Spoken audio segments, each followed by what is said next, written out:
Go.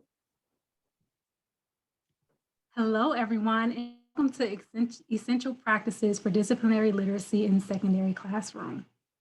Just want to briefly introduce myself and my colleague today. We'll be your presenters. I have Jenelle Williams here.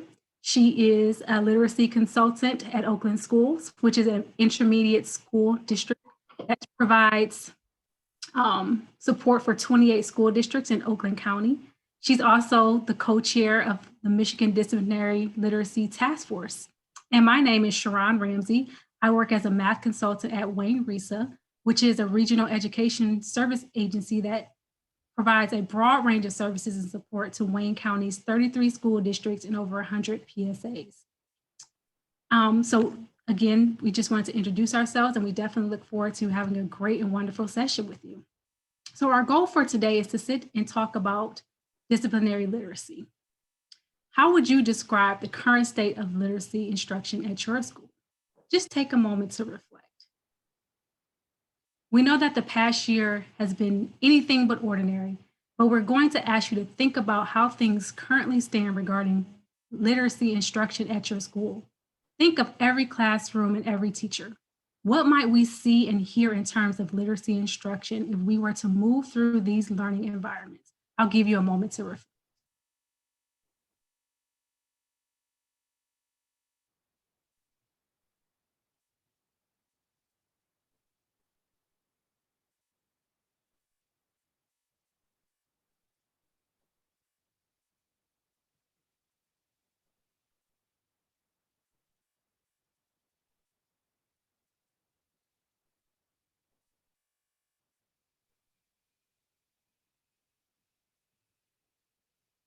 All right, thank you. So Janelle's going to introduce you to a collection of documents that are very important. So Jenelle, go ahead. Thanks, Cherron. So a little bit about the conversation in Michigan around literacy. So in Michigan, the current state of literacy instruction has been in need of improvement at all levels for a number of years. And for that reason, beginning in December of 2015, a statewide task force developed the kindergarten through third grade, pre-kindergarten, and fourth and fifth grade essential instructional practices documents, as well as coaching essentials and school-wide essentials to support literacy. We know, though, that literacy doesn't end in fifth grade. And so in June of 2017, the MESA GELN 612, or better known as Disciplinary Literacy, task force was brought together to develop the 6th through 12th grade essential practices for literacy instruction in the secondary classroom. Task force members representing mathematics, science, social studies, and English language arts provided feedback and insight on the role of literacy in their respective disciplines. Recently, a birth through age 3 document has been released, giving Michigan an articulated set of instructional practices around literacy from birth through grade 12. This continuum and group of documents is really focused on increasing Michigan's capacity to improve children's and adolescents' literacies through identifying a focused set of research-supported instructional practices that have been shown to increase student achievement. The lead researchers for the 612 document specifically are Dr. Elizabeth Moji, Dean of the School of Education at the University of Michigan, and Dr. Darren Stockdill, an active member of the Disciplinary Literacy Task Force. He serves as a design coordinator for University of Michigan's Center for Education Design, Evaluation, and Research.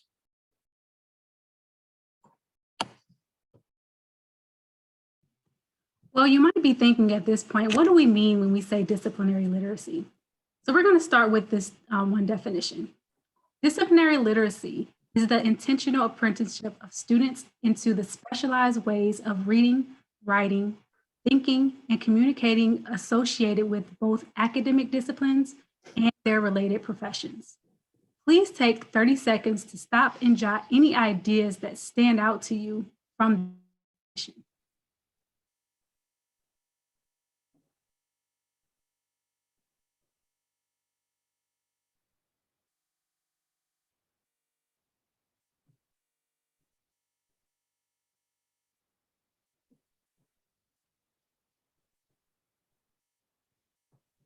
So as you reflect on that, when you thought about the current state of literacy instruction at your school, in what ways did your response connect with this quote?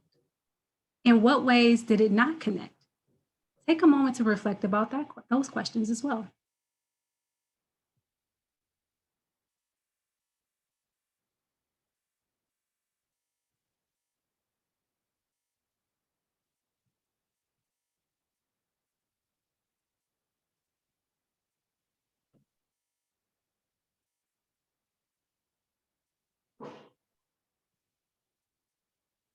All right, thank you. So Jenelle's going to take us a little bit further into what we mean by disciplinary literacy.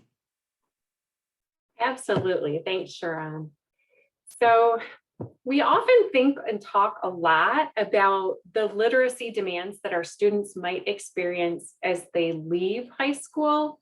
However, we also really need to think about what students are experiencing every day they're in our care. So let's explore that a bit using a model that Dr. Elizabeth Moji often shares. What does the research on adolescent literacy tell us? Well, this graphic represents the research in a visual form. But one thing that's quite clear is that we begin to see adolescent reading ability, as demonstrated on tests anyway, start to plateau in middle school. Unlike in the early grades where we see a steep increase in students' reading proficiency. We also know that starting in middle school, the complexity and length of subject matter text begins to rapidly increase. We see a high volume of specialized vocabulary terms, more complex and abstract concepts, and a high expectation placed on students to read the text independently and without scaffolding. As a reaction to this reality, we often see secondary educators skip the reading and summarize the concepts for students instead, which means that students don't have the opportunity to gain the skills and stamina to navigate complex texts as they move through their secondary experience and beyond it.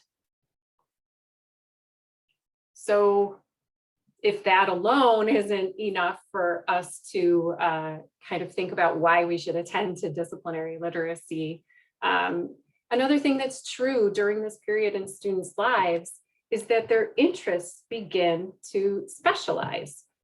Sometimes we view this fact in kind of a negative way by saying kids just aren't motivated and interested in science or math or whatever the subject area might be. However, this is the time where we want students to begin to specialize in their interests. If that never happened, we would not have astronauts, dentists, car mechanics, etc. So there's a positivity to the specialization and interest that adolescents begin to experience.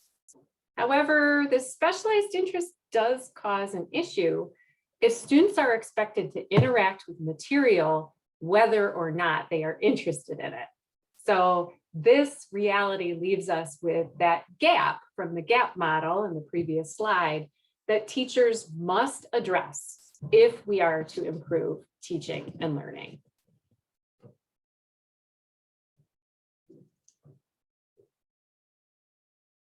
When we start having conversations about literacy across the disciplines, we often see responses like the one that you see on the slide here.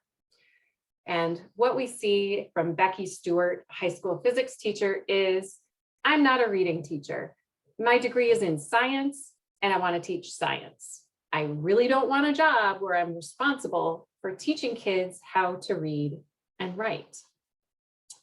So I'd like to invite you to take a moment to think about Becky Stewart's concerns and try and name them for yourself. And also think about, what do you think the origin of her concerns might be?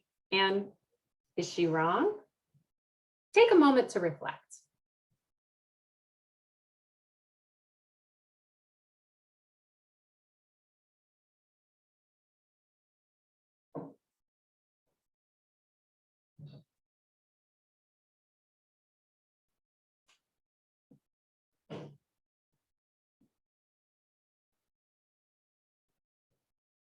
All right, thank you. I'd like to invite you to keep this quote from this teacher in your mind as we continue the conversation about disciplinary literacy. Perhaps as you thought about the current state of literacy instruction in your school in one of the beginning slides, you thought to yourself, we have been attending to literacy at the middle and high school level. We've had a school-wide focus on annotating texts. We've taken up reading apprenticeship. Does this disciplinary literacy conversation mean that our previous focus on literacy instruction should be forgotten? Absolutely not. We know that literacy development includes foundational skills, content area literacy skills, and disciplinary literacy. Content area literacy approaches, such as those used in reading apprenticeship, are part of the overall picture. While we could spend all day parsing out the differences between content area literacy and disciplinary literacy, this slide provides us with a general overview. To help us make sense of this, it's important to delineate between content, which we'll call discrete topics in a discipline, or what the student is thinking or reading about, and process, which is how the student goes about doing the thinking or reading. Content area literacy approaches provide students with general reading strategies that might be applied regardless of the topic. Disciplinary literacy approaches, on the other hand, acknowledge that the process, the way that someone thinks about or reads a text, may differ depending on the topic. This specialized way of approaching tasks and texts is what we mean by disciplinary literacy.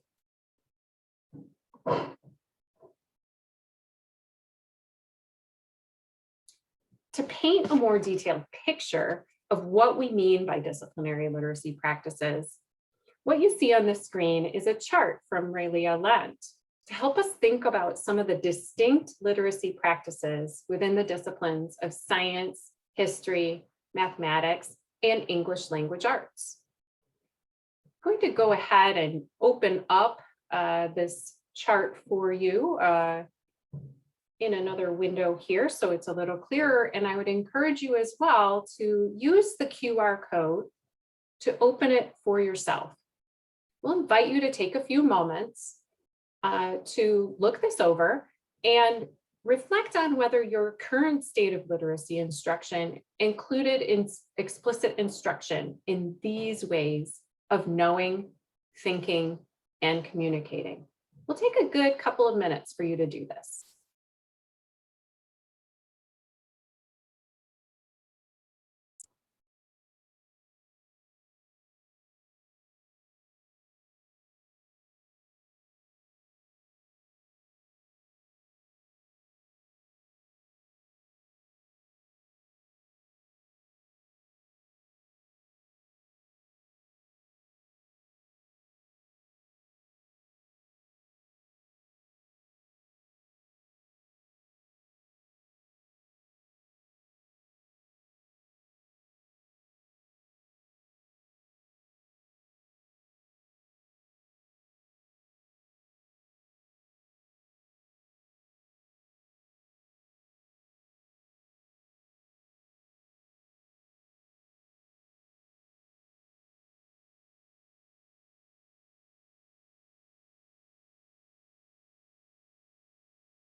All right, we definitely encourage you to come back to this chart and spend more time thinking and reflecting on it.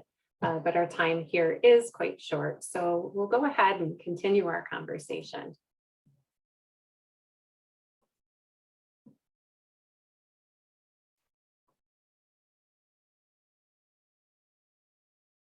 So at the beginning of our presentation today, we mentioned this document called the Essential Practices for Disciplinary Literacy.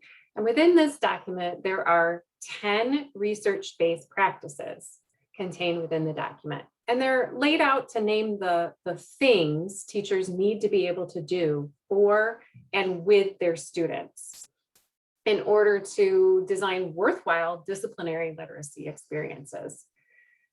Well, we don't have time to deeply dive into the entire document today. We do want to make sure that we give you a broad overview and headlines for each of those 10 practices.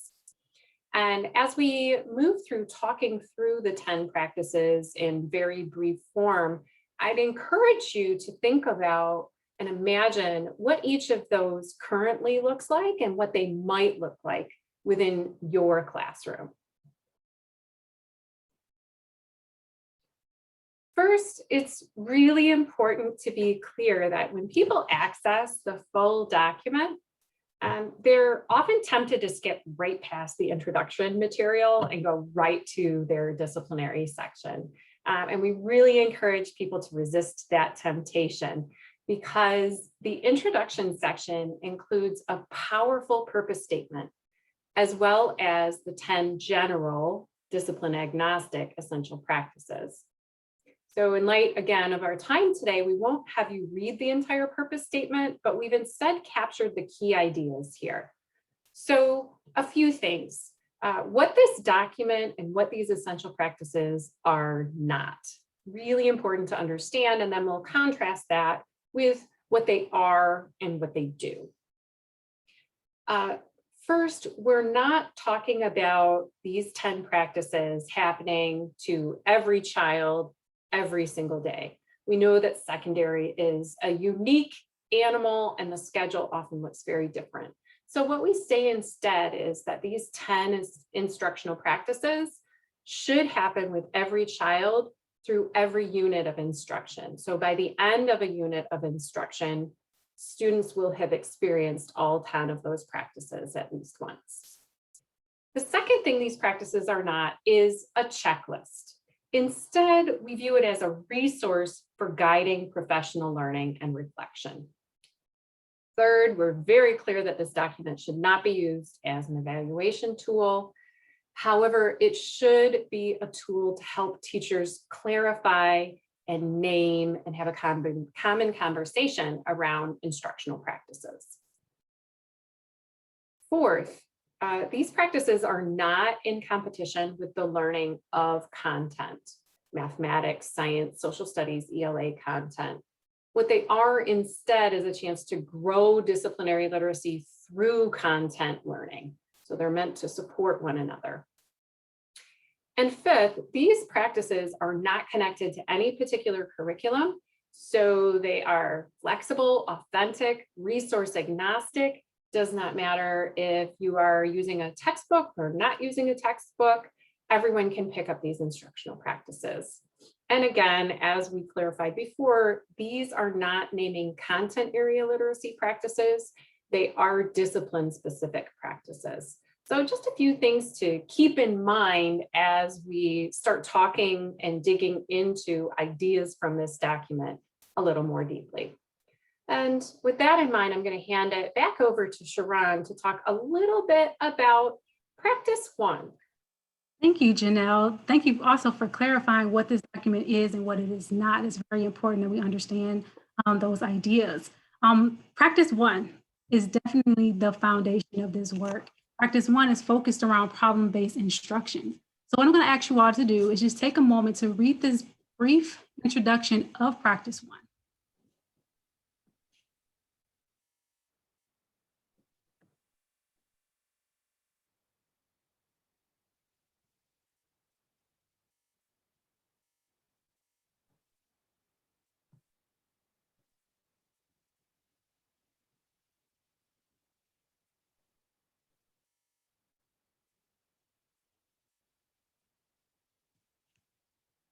Thank you.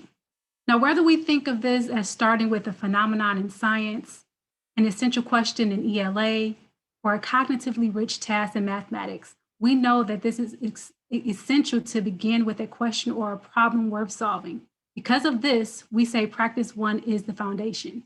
If we do not hook students from the beginning, it's very difficult to help them grow in these areas described in practices 2 through 10. So we're going to take a moment to kind of go through, briefly go through these 2 through 10 practices that really going to help us get a good understanding of the disciplinary literacy practices. Thanks for that, Cherron. Practice one is definitely foundational, and you see it highlighted here in headline version, where we ask teachers to facilitate inquiry-based or problem-based learning for their students. That's the first step. And after we've done that, then it leads us to think about how teachers allow students and support students in engaging with a wide range of texts. And in a moment, we'll talk a little bit about that idea of the word text. After we've given students exposure to a wide range of texts, it's important for teachers to explicitly teach kids how to read in that discipline, how to think about and look at that text in thoughtful ways. So again, just to encourage you to think about these 3 practices and ask yourself, what do they currently look like in your classroom? And what do you think the possibilities might be for what they might look like?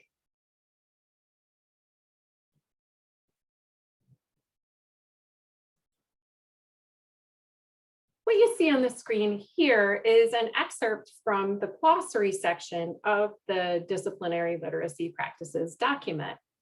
And we felt that it was really essential in the glossary to define this word text. And certainly this isn't the only definition of the word text, but it's one of them. And it's kind of a thought-provoking way to approach the idea. And so here's what it says. Text.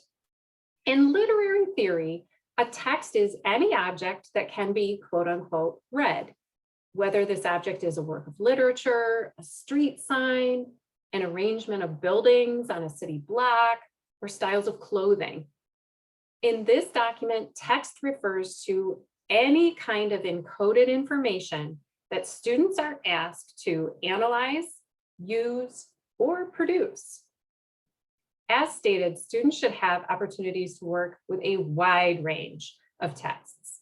Every academic discipline uses a wide range of texts and multiple ways to produce and communicate knowledge. So when we're talking about that idea of practice to giving students access to a wide range of texts, we need to broaden beyond just the printed word on the page when we're talking about engaging in a really thought-provoking problem or inquiry. After we've done this and we've provided a wide range of texts and we've supported students in disciplinary reading practices, we also know that we need to explicitly teach students the ways of writing that are valued in each discipline. What's valued in mathematics in terms of writing is not the same as what's valued in ELA in terms of length and content and what's focused on. So we need to be explicit with students about those expectations. Practices 5 and 6 also remind us that we need to teach kids how to discuss and question complex texts. And we need to intentionally design opportunities for students to engage in speaking and listening, not random acts of speaking and listening, not random acts of discussion, but intentional plans for discussion and speaking and listening that are directly connected to this engaging problem that students are thinking about and learning more about. So again, take a moment, think about current state, what you're currently doing in your classroom around these practices, and what the possibilities might be for taking it even further.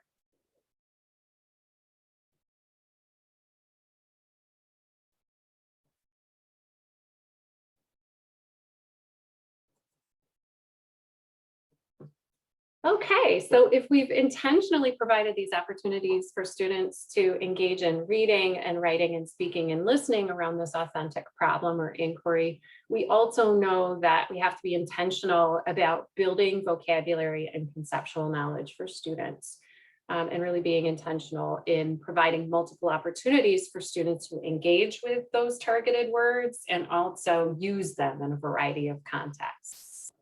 And so that's really where practice 7 comes in. Practice 8, which has to do with ongoing assessment of students' language and literacy development, is one that's really threaded throughout all of the other practices. We know that if we're going to be explicitly teaching students to read, write, speak, and think within our discipline, we need to be providing just-in-time feedback as they're developing and trying those skills. That's practice 8. Practice 9 reminds us that schools really need to be facilitating community networking, both to invite in the funds of knowledge that exist in communities and to provide students with chances to interact with their communities in meaningful ways. And finally, we come to practice 10, and then I'll give you a chance to pause again. Practice 10 can sometimes look a little intimidating because we ask teachers to teach meta-discursive awareness or teach students to be intentional and aware of their talk, the language that they use when they're talking. And we really talk about analyzing how language is used in different contexts. Students need practice with this so that they can be more thoughtful and strategic with language, and so that they can navigate the language demands they encounter across multiple academic domains during their day. An example of this might be the word evidence. Evidence is a word that's used in many different classes at the secondary level, and what's meant by it, what we mean by evidence can vary greatly. In a mathematics classroom, evidence might be provided in a mathematical proof or multiple representations. Whereas in science, there are very specific expectations about what we mean by evidence. We can't just expect students to pick up these nuances. We have to explicitly teach students how to navigate that. And a word about that awareness about language and talk. What we're not talking about here is code switching, and we're not talking about policing students' language. We're talking about empowering students by making our expectations from one domain to another more clear so that they're empowered to use their language more intentionally. So again, I'll invite you to think about practices 7, 8, 9, and 10. Think about the current state of work that you do with students in your classroom around those practices and what some possibilities might be.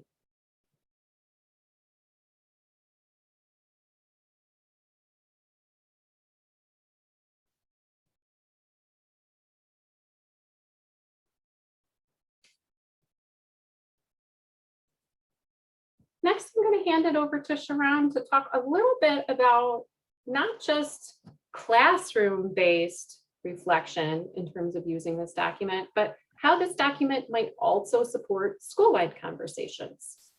All right, thank you so much, Jenelle. So this entire essential practices for disciplinary literacy document begins with a purpose statement, which is followed by those 10 generic practices. In the section that follows, these 10 general practices are then translated into discipline-specific versions. What this allows us to do in terms of continuous improvement is to simultaneously have a school-wide conversation related to one or more literacy practices while honoring the unique considerations, needs, and terminology for each discipline. We can talk as an entire staff about increasing student agency and ownership of learning. Practice 1, would you talk about those problem solving? While approaches align to best practice in our discipline. This is an unprecedented opportunity to shift how we improve literacy in our buildings and break down the silos that often impede instructional improvement, definitely want to have those opportunities to share across content areas and have some things to collectively have conversations about. And this is a great opportunity to engage in those types of conversations school-wide. Absolutely, Cherron. And people might notice that there's another QR code on this slide. And so we would encourage people to open up that QR code, which will take them to the document. Thank you, Jenelle. All right, so next we're talking about the idea of equity. Equity and justice don't happen without literacy. Access to the discourse communities within each discipline. Here are two possible places to begin going deeper into this work. We have Linguistic Justice by Dr. April Baker Bell and Cultivating Genius by Dr. Gholdy Muhammad. While breaking down the silos in secondary buildings, it is an important goal in and of itself. We also hope that honoring the literacies that our students come to school with and providing them with insider knowledge and ways of knowing, thinking, and communicating in each of the disciplines is essential. Through America's history, access to literacy, having the opportunities to read, write, and communicate has marginalized some groups and sustained power for others. We are still dealing with the repercussions of those actions in schools today. Yet, despite the marginalization, the desire for literacy has been such a strong pull that we saw the development of Black literacy societies, as described in Dr. Gholdy Muhammad's Cultivating Genius, an equity framework for culturally and historical responsive language.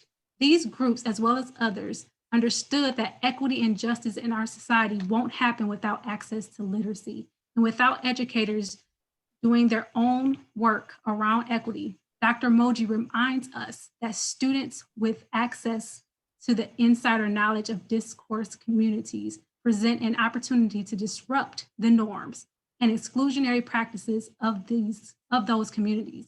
We are inspired by the work of Drs. April Baker Bell and Dr. Gholdy Muhammad and others in this area and encourage you to refer to their work. Definitely very important pieces that really build onto the work of the Disciplinary Literacy Essential. So we definitely encourage you to take another look into those pieces of work. Absolutely, Cherron. Thank you so much for that. And I love the fact that Dr. Moji is talking about using literacy to empower students to disrupt education. So we have, these expectations of how language should be used and be valued, and that definitely marginalizes some groups and sustains power for others. And so this work is not only about content knowledge or reading and writing, but also about disrupting things in our society that aren't the way that they should be. So definitely connected to our conversation today. So in Michigan, we mentioned we've had a big focus on literacy, and the Disciplinary Literacy Task Force has really been hard at work trying to provide helpful resources for educators and leaders that are looking to take up this work. The first thing that you'll see under helpful resources is our Twitter handle for the task force. It's at GELN612 literacy or 612 literacy. We'd encourage you to follow us. We're quite active on Twitter, and we'd love to have you join the conversation. And the second thing that we'd like to share is our website, which has a wealth of resources and information that might be helpful to you in a way that a 45-minute presentation might not. So I'm going to take a moment and just take a look at that. I'll give you a broad overview. And I'd encourage you, of course, again, to use the QR code that you see on the slide when I come back to it to access this website. So the first thing that you'll notice on our website at the very top is a mailing list sign up. We'd encourage you and love to have you receive our newsletters. We send them out about quarterly or whenever we have big news. The next couple of hyperlinks that you'll see link directly to professional learning offerings, and the bulk of what we've been providing this year and into next year will be available virtually. And so anyone that's interested can take part in the learning. You don't have to be living in Michigan to do that. Next, we have an introduction tool that provides just a really brief overview and talking points about this work and what we mean by it, as well as the document itself. We've also created an on-demand 45-minute webinar that talks a little bit more about the ideas, the purpose, and the content of this document, and some of the important ways that we see it connecting to disciplinary literacy or disciplinary work that's already taking place.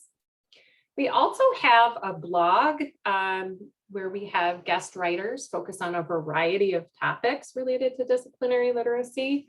And last but not least, we do have a Resource Hub's Drive folder, which includes a professional learning resource hub for people that are looking to lead some learning around this work. And we have a resource hub for each of the disciplines of mathematics, English language arts, science, and social studies with suggested resources that align to each of the 10 practices. We'd love to have you check out those resource hubs, and hopefully they'll help you in your own thinking and learning in your classroom, and perhaps in a statewide conversation around disciplinary literacy. So again, just a reminder, if you follow that QR code, it will take you to the task force webpage and all of the resources that I just mentioned. Encourage you to check it out.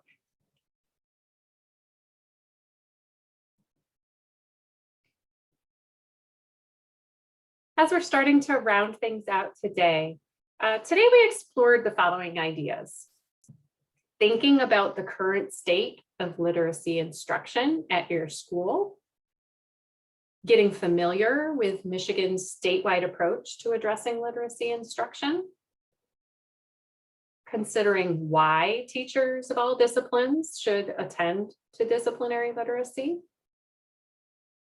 getting clear on what we mean by disciplinary literacy and how it differs from content area literacy, exploring the big ideas in the DL Essential Practices document, thinking about connections between equity and disciplinary literacy, and finally, mentioning some resources and information that could help us consider implications for our own practice. So we'd like to encourage you to take a couple of moments here to reflect. What opportunities do you see for leveraging disciplinary literacy in your context?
As we round out our time today, we just want to thank you for your time and attention and for choosing to attend this session and engage in thinking about disciplinary literacy. It's a topic that Cherron and I are very passionate about, and we're really honored to be helping to lead this work and conversation throughout the state of Michigan. What you'll see on the screen there are both of our email addresses. I'd encourage you to reach out to us with any follow-up questions or support that might be helpful to you in your journey. We're certainly happy to point you in the right direction. And we do hope that you'll be in touch as you continue thinking about this work in your own practice, your own classroom, your own school. Again, and thanks for all that you do in the name of education and for all students, especially our adolescents. Yes, thank you so much and enjoy the rest of your day. Thank you.